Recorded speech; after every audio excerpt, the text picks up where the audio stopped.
Le Figaro fête ses 200 ans. Du 14 au 16 janvier, Le Figaro retracera 2 siècles d'histoire à travers une exposition exceptionnelle sous la nef du Grand Palais.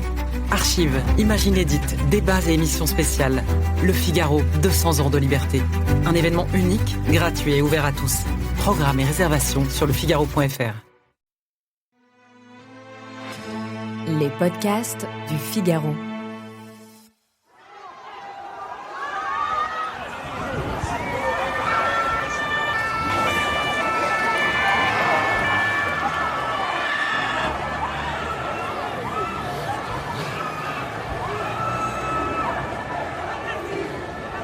Un commerce de bouche qui organise une dégustation de produits pour attirer des clients, ça n'a rien d'exceptionnel.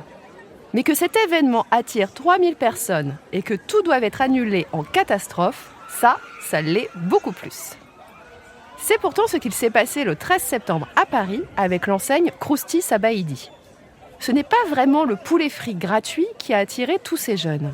La vraie raison de leur venue, c'est la présence à cet événement de Fares Salvatore, un influenceur hyper populaire sur Snapchat. Vous ne le connaissez pas ? Eh bien c'est normal, vous n'êtes pas la cible. Cette actu m'a donné envie de vous parler de Snapchat, une application qui passe totalement sous les radars malgré sa puissance. Le saviez-vous ? L'audience de Snapchat en France est supérieure à celle de TikTok, dont on parle quand même beaucoup plus. Accrochez-vous, 94% des jeunes Français âgés de 15 à 24 ans sont sur Snapchat. Mais pourquoi cette appli leur plaît tant ? Allez, venez, je vous explique tout en 5 minutes. Je me rappelle parfaitement de la naissance de Snapchat. Nous étions en 2011, Instagram était sur le point de se faire racheter par Facebook, et ce petit nouveau était bien décidé à faire du bruit. Snapchat tenait alors sur un concept. Envoyer à ses amis des photos qui s'autodétruisent aussitôt qu'elles sont vues. L'idée était d'envoyer des images prises sur le vif qui sont censées être beaucoup plus sincères que les photos hyper travaillées que l'on postait alors sur Instagram. En gros, sur l'un, je fais la belle, sur l'autre, je montre mes cernes et mes cheveux gras. L'application a bien évolué depuis.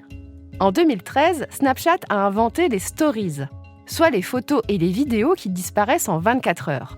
Ce concept a tellement été copié que tout le monde a oublié d'où il vient. C'est aussi sur Snapchat qu'apparaissent en premier les filtres de réalité augmentée. En un clic, on se retrouve avec des oreilles de chien, on vomit des arcs-en-ciel et on envoie le tout à ses potes. Mais aujourd'hui, Snapchat est surtout utilisé par les ados pour 2 fonctionnalités qui sont absentes de TikTok. La première, c'est la messagerie. Et Snapchat y a mis en place un outil redoutable, la flamme.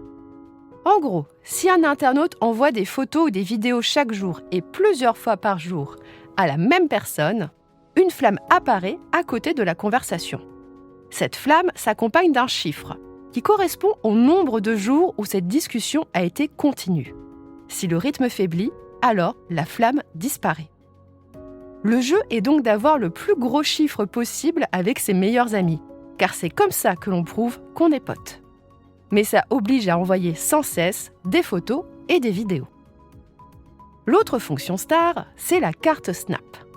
Pour faire simple, ça permet de géolocaliser en temps réel ses amis et donc de deviner ce qu'ils font. Tiens, il est au cinéma. Tiens, elle est dans ce resto coréen.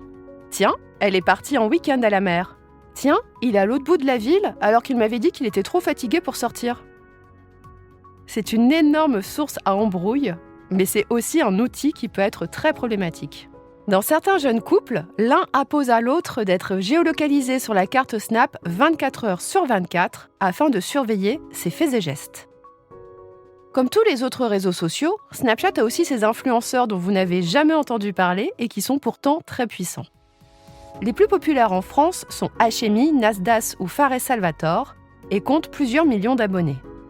Ils sont aujourd'hui connus pour avoir créé des sortes de télé-réalités tournées au Maroc ou en Thaïlande qu'ils diffusent sur Snapchat, mais aussi pour distribuer des cadeaux à leurs fans. Les rassemblements organisés l'an passé par l'influenceur Hachemi à Lille ou à Bruxelles, qui ont attiré des milliers de personnes, ont surtout été marqués par des débordements en tout genre.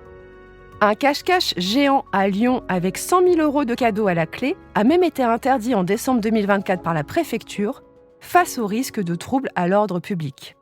C'est aussi une illustration du poids insoupçonné de Snapchat chez toute une génération.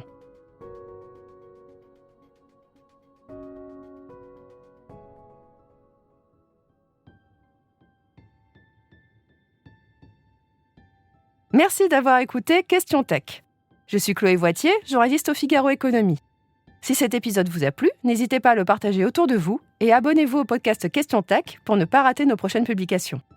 Vous pouvez retrouver Question Tech sur le site du Figaro, sur Figaro Radio, mais aussi sur Spotify, Deezer, Apple Podcasts ou YouTube.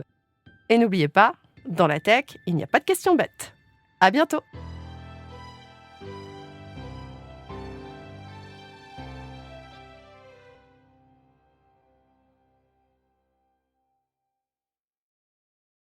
Le Figaro fête ses 200 ans. Du 14 au 16 janvier, Le Figaro retracera 2 siècles d'histoire à travers une exposition exceptionnelle sous la nef du Grand Palais. Archives, images inédites, débats et émissions spéciales. Le Figaro, 200 ans de liberté. Un événement unique, gratuit et ouvert à tous.